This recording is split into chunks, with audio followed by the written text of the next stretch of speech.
There exists a particular kind of silence, not the absence of sound, but the orchestrated erasure of it. A silence that is taught, enforced, and weaponized. The story you are about to hear is a composite narrative inspired by real survivor testimonies from multiple institutions. Names, locations, and identifying details have been changed to protect victims and to illustrate a broader pattern documented across multiple investigations. This is the story of the Convent of Silent Screams, a Catholic institution in the American heartland where faith became a weapon and sanctuary became a tomb. For over 60 years, this place systematically failed the children entrusted to its care.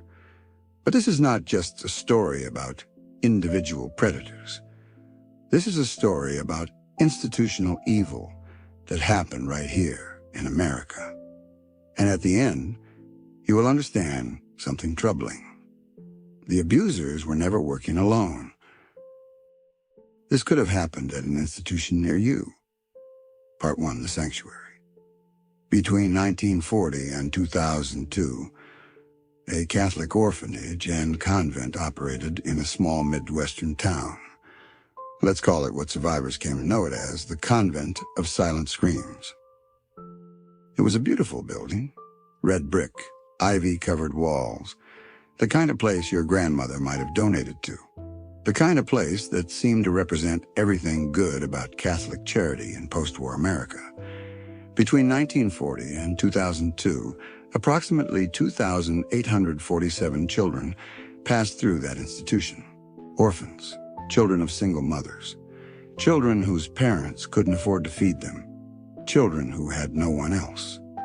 The building was designed for concealment, frosted windows so you couldn't see in or out, soundproof classrooms, locked doors. The children who lived there learned quickly that screaming brought punishment. Silence brought survival. Very few of them ever spoke about what happened inside those walls. And the ones who did? In the 1950s, in the 1960s, in the 1970s, nobody listened. Because this was America, this was a Catholic institution, and Catholics protected their own. Part 2, The Arrival. Let me tell you about a girl we'll call Sarah. She was 7 years old when her mother brought her to the convent in 1948. Sarah's father was a factory worker who had died in World War II. Sarah's mother was a single mom, a scandalous thing in 1948 America. She had no income, no family support. And in post-war America, there was nowhere for a single mother to go except to the church. The priest at the local parish told her the convent would take care of Sarah. Education, food, God's love, a safe place.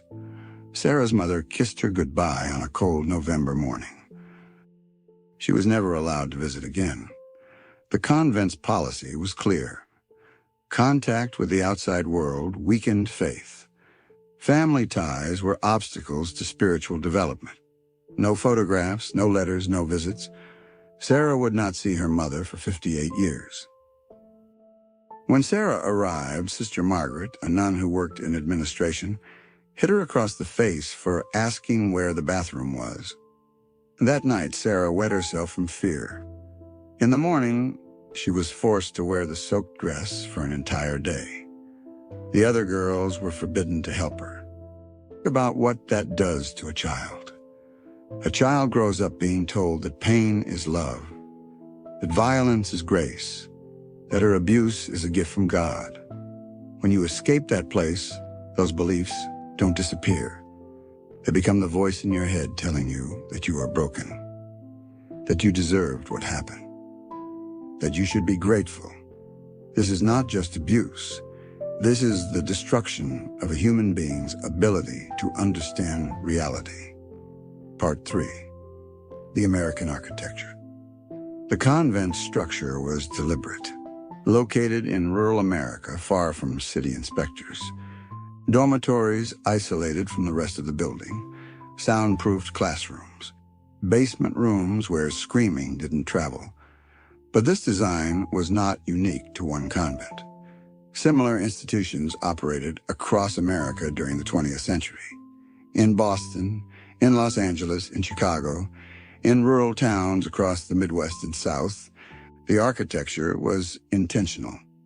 The isolation was methodical. The silence was engineered. The American Catholic Church had learned something. The best way to hide a crime is to make sure no one on the outside even knows it's happening. And America was the perfect place to hide it. Because in mid-20th century America, nobody questioned the church. The church was sacred. The church was beyond reproach. Criticizing a Catholic institution was un-American. Within the convent walls, a hierarchy emerged. First tier, administrative nuns led by a woman we'll call Mother Catherine. They knew everything. They received complaints. They saw bruises. They did nothing. They protected the institution. Second tier, teaching sisters who carried out daily abuse, beatings with wooden sticks, starvation as punishment, extended isolation in dark rooms. This was systemic, not random. Third tier, older girls, sometimes only 12 or 13 years old, promoted to monitor and punish younger children. By making children themselves the instruments of abuse, the institution created a self-perpetuating system. The younger girls never knew if they were being hurt by an adult or a traumatized peer. And then there were the priests. They came regularly from the local parish to counsel the girls, to hear confessions, to say Mass. Some came for spiritual reasons. Others came for something else entirely. The girls were told this was normal. For tempting men of God, for being impure, for leading priests astray. The message was clear. No one would protect them. The institution would protect itself, and it did. For 62 years, it did. Part 4, The American Victims Speak. In 1998, a woman we'll call Patricia walked into a courtroom in a major American city at age 45. She had spent her entire adult life trying to forget what happened to her between ages 4 and 16 in that convent. Her voice shaking, she testified before a judge and jury. I was 4 years old when I arrived. They told me my mother was dead. I believed them for 12 years. I found out later that she was alive the whole time. She had been trying to get me out. The convent was destroying her letters. They lied to me for 12 years to keep me there, to keep me under their control. Patricia described being struck with wooden rulers and canes for minor infractions, speaking during silent time, crying during prayers, asking questions, locked in dark basement rooms without food for days. She described watching other children being beaten. She described the specific smell of the basement, mold and urine and decay. That she had already been marked by God as sinful, so this was simply her nature. That she should be grateful that someone of his status would take an interest in her at all. She described the way he would pray afterward, asking God for forgiveness while she lay there bleeding. Other survivors came forward. These women had kept silent. They had been trained from childhood that speaking would bring more pain, that no one would believe them, that they would be blamed. But in 1998, something shifted in American society. The media started asking questions. Juries started listening, and these women found their voices. The stories were consistent, detailed, corroborated by medical records, by other witnesses, by the girls' own testimonies written down decades earlier. And they revealed something even more disturbing than the abuse itself, a system designed to perpetuate and protect it. The bishop of the diocese knew. Documents later unearthed showed he had received multiple complaints about priests abusing children in the convent. His response was not to investigate. His response was not to remove the priest. His response was to quietly transfer the abusive priest to another parish, another diocese. even another state, where he would have access to more children. This is called shuffling, and it is the American Catholic Church's most effective survival strategy. Because by moving the priest, the Church eliminated the immediate problem locally while creating new victims in new cities. The American Church was not stopping abuse. The American Church was distributing it across state lines. Part 5, the American Investigation. When Patricia's case was filed in 1998, the American legal system launched an investigation. But what they discovered was shocking. The cover-up had been systematic and sophisticated. Documents were missing, files had been destroyed, witnesses had moved away or suddenly changed their stories. The bishop, who had received complaints, had retired and disappeared. The Mother Superior had moved to a different state. But investigators found something in the convent basement. Handwritten journals hidden behind a false wall. Personal records kept by Mother Catherine for over 40 years. These journals detailed everything. Which priests were visiting which girls, the dates, the times. Which children were problem cases and needed correction. In one passage from 1955, she wrote, "Father Michael has requested access to new girls. I have selected 3, Patricia, Jennifer, and Lisa. They are the strongest. They will not break too easily. This will ensure he continues his support of our institution and his continued donations." These were 9-year-old American girls. She wasn't protecting them. She was selecting them. She was selling them. Not for money directly. But Father Michael was a wealthy man with family connections. He made donations. He had influence. In exchange, he had access to the children under her care. This was institutional evil in its purest form. These journals proved this was not just about individual predators, sick men who had somehow infiltrated the American priesthood. This was about an institution that knew what was happening, documented it, and actively protected it. Party 6, the Vatican's American policy. In 2019, researchers discovered something in church archives, a letter from 1962 from the American bishop to the Vatican. He was informing the Vatican that he was aware of sexual abuse by priests in his diocese, specifically in the Convent of Silent Screams. The letter was not a cry for help. It was a request for guidance on handling the situation while protecting the American Church's reputation. And the Vatican responded with instructions that would be replicated across the American Catholic system. 1. Do not report abuse to American civil authorities. 2. Do not remove abusive priests from ministry, but transfer them to other parishes. 3. Instruct victims to remain silent. If they don't comply, threaten excommunication. 4. If abuse becomes public, claim these are isolated incidents, not a pattern. 5. Protect the Church's reputation above all else.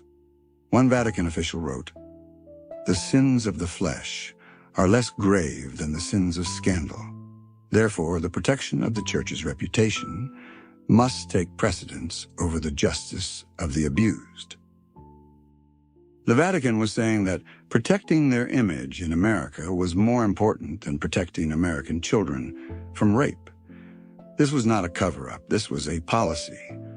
The Vatican was systematically instructing American bishops on how to cover up abuse. The Vatican knew, and they chose to protect the institution rather than the American children. Part 7, the American cycle. But here is what makes this story even more horrifying. Some of the children who were abused in the convent were later recruited into the priesthood and religious life by the American. You have a special connection to God through your suffering. Why don't you dedicate your life to the Church? Become a nun. Join us. Some of them did. They became nuns. They became administrators of other institutions. And then they treated the next generation of children exactly the way they had been treated. The cycle perpetuated itself. The American church was not just abusing children. The American church was creating the next generation of abusers. One woman, let's call her Dorothy, was abused as a child in the convent. At age 19, desperate to make sense of her trauma, she became a nun. She spent 23 years working in various American institutions. Years later, she said, "I became what they made me. I was so damaged, so broken, that I couldn't imagine a life outside the church. And when I was given authority over children, I treated them the way I had been treated, because I had learned that this was normal, that this was love, that God wanted this. I didn't know any other way." How many others never left? How many became abusers themselves, protected by the American church? The church did not just commit crimes against children.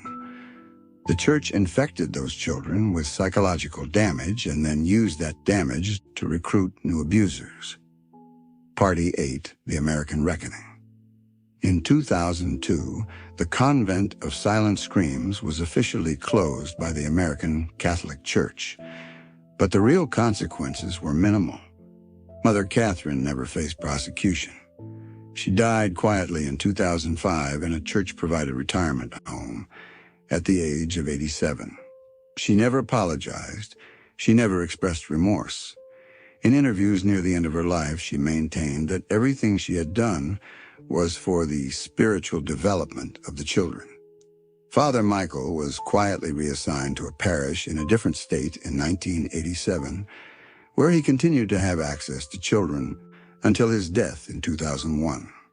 Some victims received settlements from the church, millions of dollars paid out by the American Catholic diocesan system.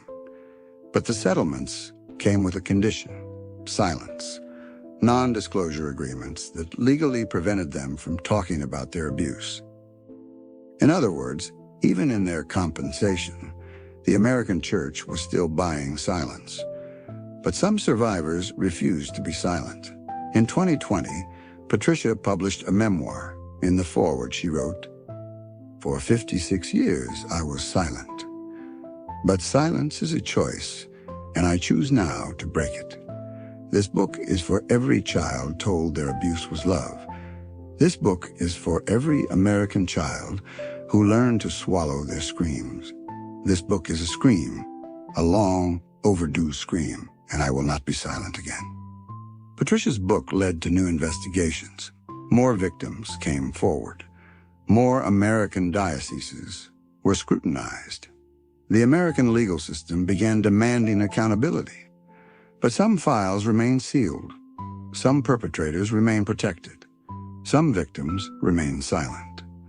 And the system that created the convent, the system that enabled abuse and protected abusers in America, that system is still functioning.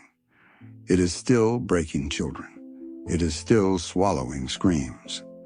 The only difference is that now some American survivors are refusing to stay silent. And perhaps that is where hope lies. Not in institutions changing themselves. Institutions do not change themselves. They only change when forced to by the people they have harmed. Hope lies in people like Patricia, people who say, "I will not be silent. I will not protect you. I demand accountability." The screams of Silent Screams Convent were silenced for 62 years in America. But they are being unsilenced now. And that unsilencing, that breaking of the imposed silence, that is the only path toward truth, the only path toward accountability, the only path toward justice. If you are listening to this, and you or someone you know has experienced abuse at the hands of any institution, speak. Your voice matters. Your story is evidence. Your truth is power. Thank you for listening.